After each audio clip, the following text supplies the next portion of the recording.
What's up, guys? Welcome back to the Infamous Project. Infamous here. It is now 2021, and I'm excited to officially announce the project sitting behind me, project name 428. And it's pretty easy to decipher. Reason being, well, this is a 4-cylinder. Don't let the pony wheels fool you. There is only one tailpipe behind this thing, and there's only 4 cylinders sitting in the engine bay. So you might have seen a couple of the precursor videos to this one. Might have seen a parts car that I wasn't too happy with, and might have seen me stripping a bunch of rusty pieces out of that car. Well, the time has come now to officially introduce to you guys this car that is the candidate for that 4-cylinder to 8-cylinder conversion.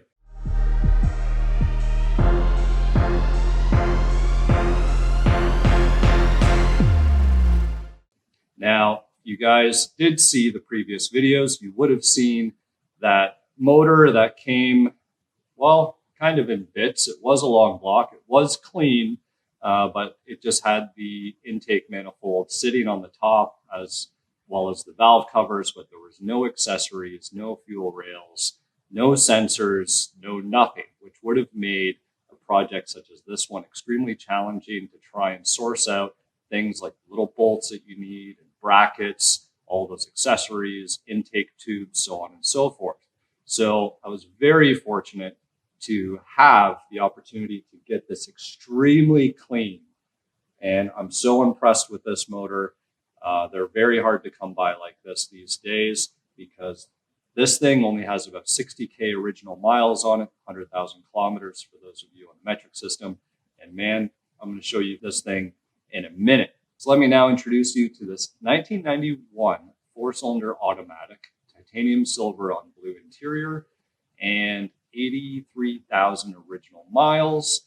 So pretty low for its age. And this car has been within the same family since it was purchased new in California. How was the drive? It was not too bad. Yeah, I told you you'd make it in the driveway. Yeah. Well, I just realized how poorly this thing really handles and runs, and how truly gutless it is. Yeah, well, that'll change.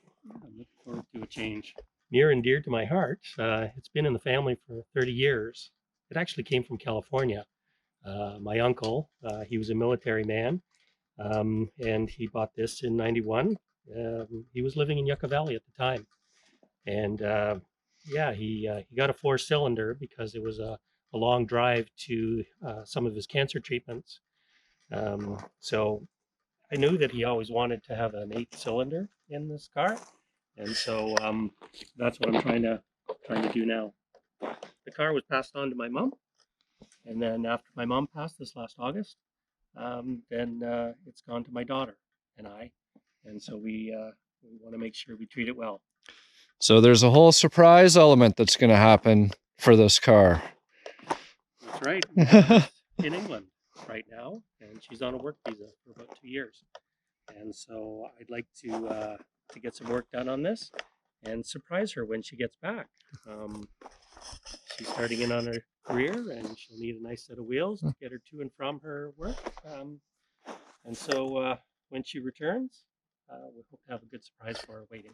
You know, we all wish we had nice dads who wants to do a little bit of an overhaul to the family vehicle. So this is a really great story. I'm very excited for this project and the opportunity for sure. James is local to me here, so it's nice that the car didn't have to travel too far. It's pretty much just almost down the road. We had a little bit of an interesting start with the car that's sitting on the trailer back over there, but with that said, we've come up with a couple solutions here, so we're pretty much ready to get this thing inside and get it under the knife and get this conversion started. So you want to see the new goods? Yeah. Hey Dale, how are you today? Good, how are you?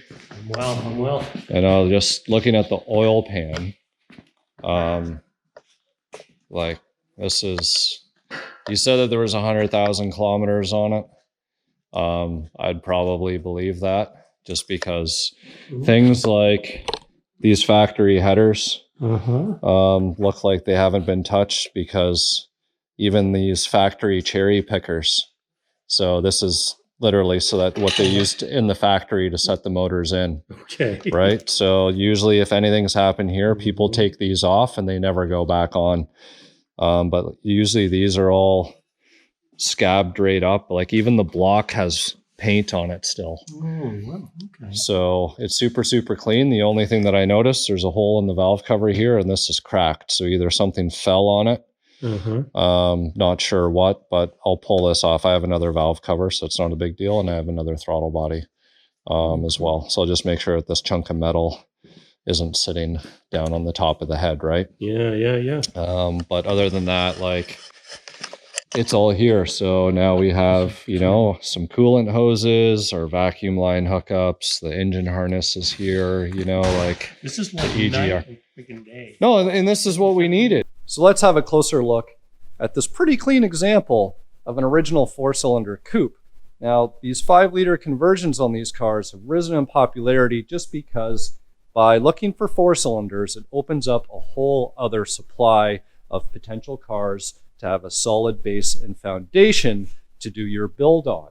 Now, this car coming from California, it is really clean. You know, you look at things like these quarter window moldings that are all original, nice and clean.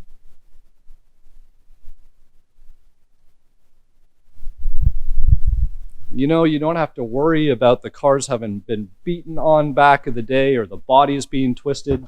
You know, when you have a door that opens and closes that nicely, you know you have the potential for a really solid 5-liter swap candidate. So this car, again, came from Cali, was later imported up here into Canada. There is a little bit of corrosion here or there because it did see a winter or two, but it's nothing too crazy and nowhere near some of the cars that we would see up here in the north. Example being the parts car that we got last week. So that said, you can see the super clean motor that's going to be going into the car sitting right here. So now having a look in this original engine bay, there's a newer alternator on here. So other than your normal maintenance that you would have done over the years for normal wear and tear, it is all stock and factory under here, and it's got a nasty heavy coat of undercoating all in this engine bay. So the first step here is going to be pulling out this motor and transmission, pulling out all of that engine wiring and everything that belongs to the 2.3. We'll get this engine bay all cleaned up, get all of this undercoating and grease and everything else out from underneath here. And then we'll be able to get everything prepared to be able to put this really nice factory 5-liter and that AOD transmission behind it.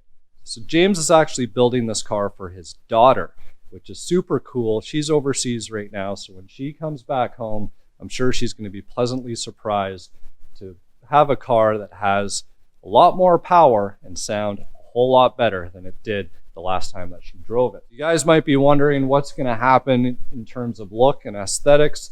Well, not much. The focus right now is really just doing this 5-liter swap, getting the suspension all right and swapped over, updating the braking system to the 5-liter brakes, and of course we're going to be putting the proper 8.8 differential in. So we did get that from that rusty parts car. So the objective here, that although that this was originally a 4-cylinder car, is that everything gets swapped over properly as it would have been if it was originally a 5-liter.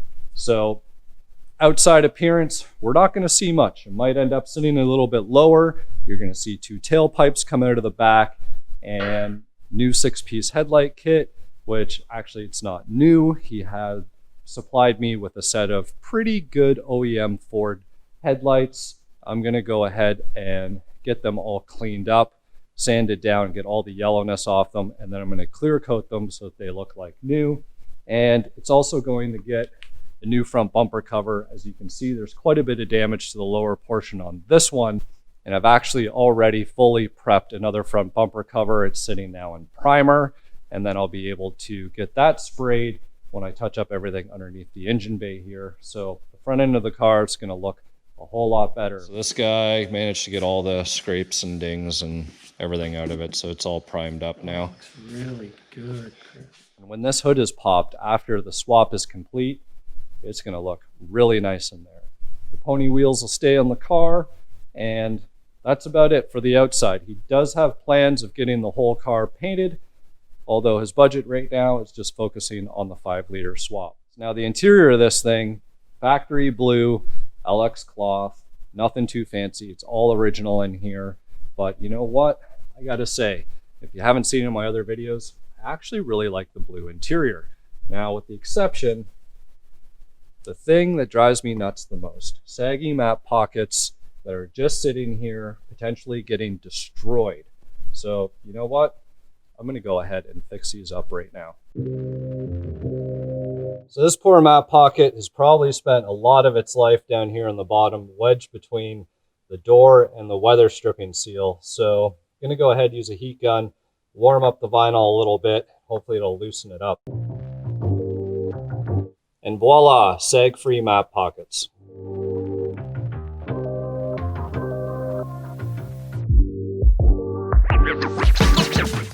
Here we are, guys. I can't believe how much harder it is when you have a injured finger trying to tie those knots and stretch the elastic band. But we have sag-free map pockets now. It makes me feel a whole lot better. A nice little surprise for James.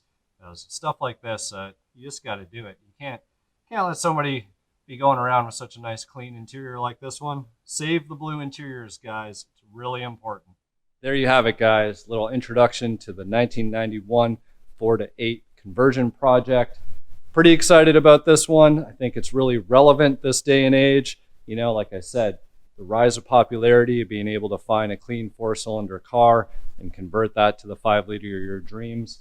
I'll be able to walk you through step by step everything that I have to do to get this thing to look, feel, sound, and perform the way it should if it originally came as a 5-liter. So in case some of you guys are wondering what all is required to do a 4-cylinder to 5-liter swap, well, I'm going to make sure that the process is all documented. Some of the years are going to vary just in terms of the wiring, because the wiring harnesses did change over the years. Things like mass air being introduced, airbags being introduced, and just updates to the wiring harness in general.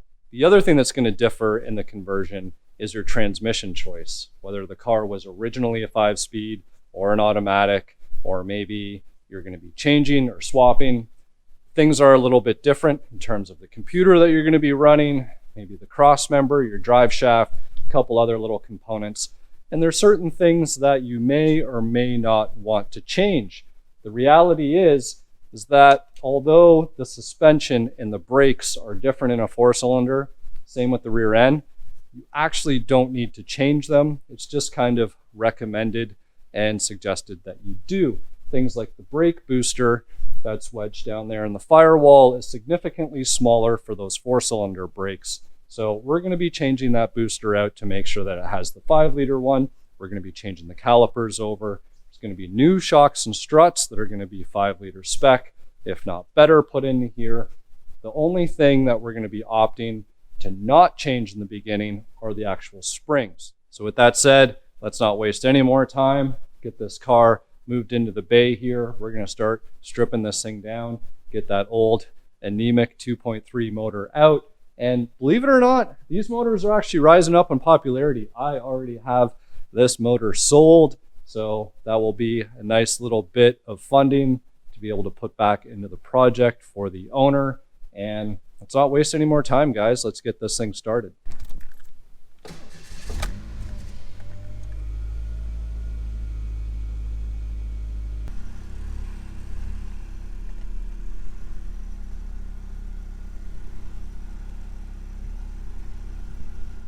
Listen to that 4-cylinder purr. It's gonna be the last time you hear it running, because what we're gonna do now is we're gonna go ahead and flip that inertia switch in the trunk, just cut off the fuel supply, and that's gonna allow any of the pressurized fuel that's still in the fuel rails to burn off, so when we disconnect the fuel lines, we don't have a bunch of pressurized fuel spraying all over the place. So the location of the inertia switch is right down in here. There's a hole in the carpeted plastic area here. And you just go, and whether it could be two different styles, whether you have to push down or pull up, and in this case, it's a pull up.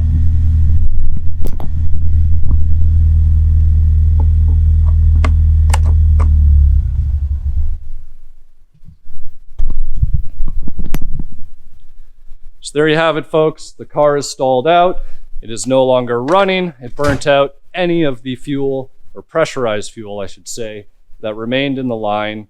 And you could hear the car stumble and sputter to a stall after I had flicked the switch found down here on the trunk. Again, you could pull the fuel pump relay depending on the year of your car, and that'll do the same thing. But in this case, this is the quick and easy.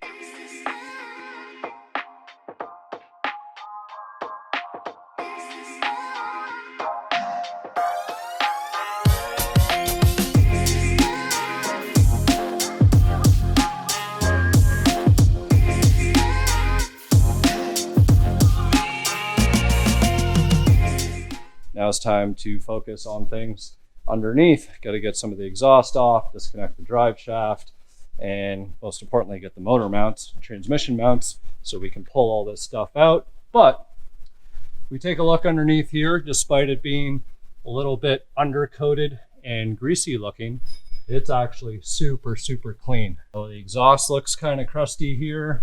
You know, that's pretty standard for a car that saw a few winters up here in Canada, but otherwise there's just a little bit surface rust here, but everything else on the underside here is super, super clean, therefore making this a pretty nice candidate for this 5-liter conversion.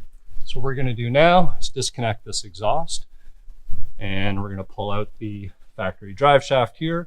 So we'll disconnect that, and we'll undo our transmission mount here, undo our motor mounts, and I'll have to finish undoing the power steering lines and a few other little tidbits here and there. You know, you got your speedometer cable hooked into the transmission, disconnect the transmission lines, a couple sensors up in here, and the linkage for the transmission. So we'll disconnect all that, and once all that is done, we should be able to pull this motor and transmission out. Then we'll focus on the cleanup and preparation for all of our 5-liter drivetrain.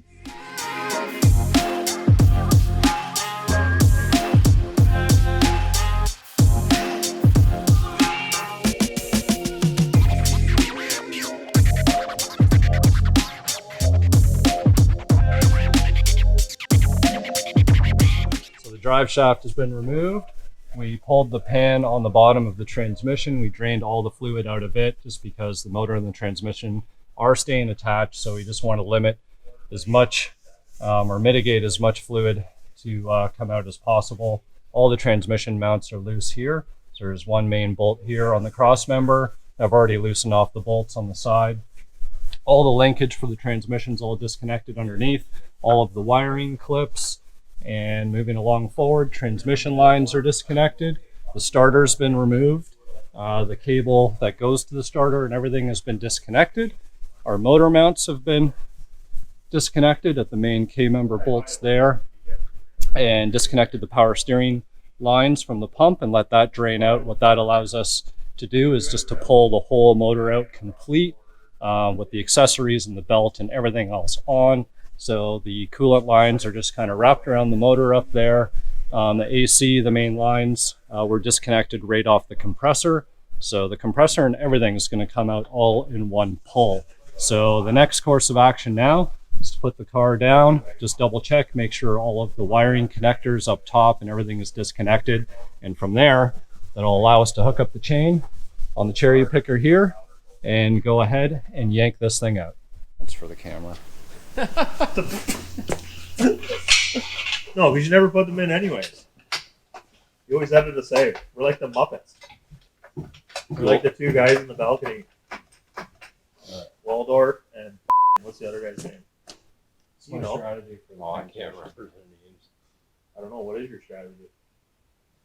Is that thing not going to dirty flop back when you pick it up? With it just being hooked on the front? Is tranny mount out? It's all loose. I just have to pull the. Actually, it's loose. But Like, if I is pull, tranny going to go down? so if I pull the two bolts that are loose out of the cross member, then the tranny will. Well, that's what you want. So I got to do that. Yeah. Yeah. Yeah.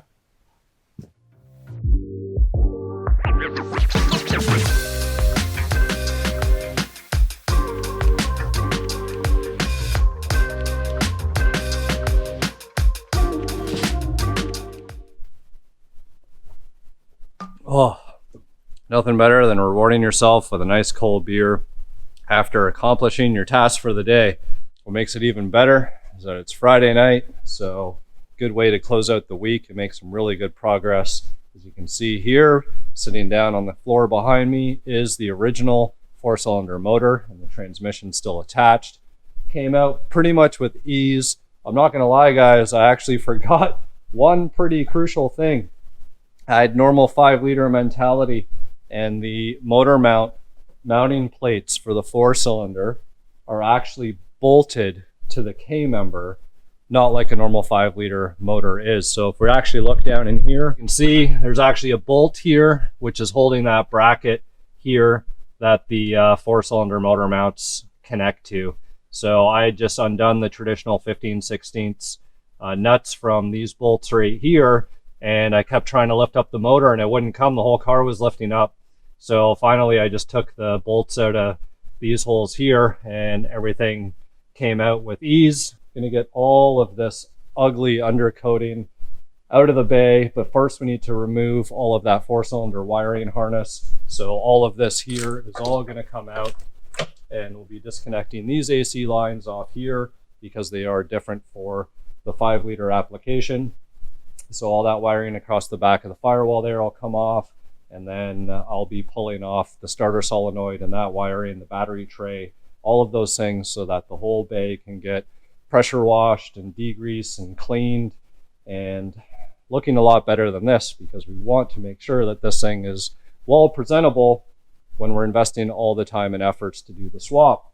So there we are, wrapping up our first day of working on the actual project car itself. We started at around 2:30 and I finished up at around 6:30, and of course that's with some people coming in and out of the shop and stopping for a beer and whatnot. So probably about a good 4 hours in terms of, taking my time, making sure all of this is done correctly. And the next step, like I said, is going to be pulling all of the wiring and clean up in the engine bay. So our preparation for everything 5-liter related. So in the next episode, I'm going to walk you through all of the parts and everything that's going to be used in order to complete the swap on this car. So be sure to stay tuned for that. Thank you again for subscribing and following along. And if you aren't, make sure that you do, and we'll see you guys next time.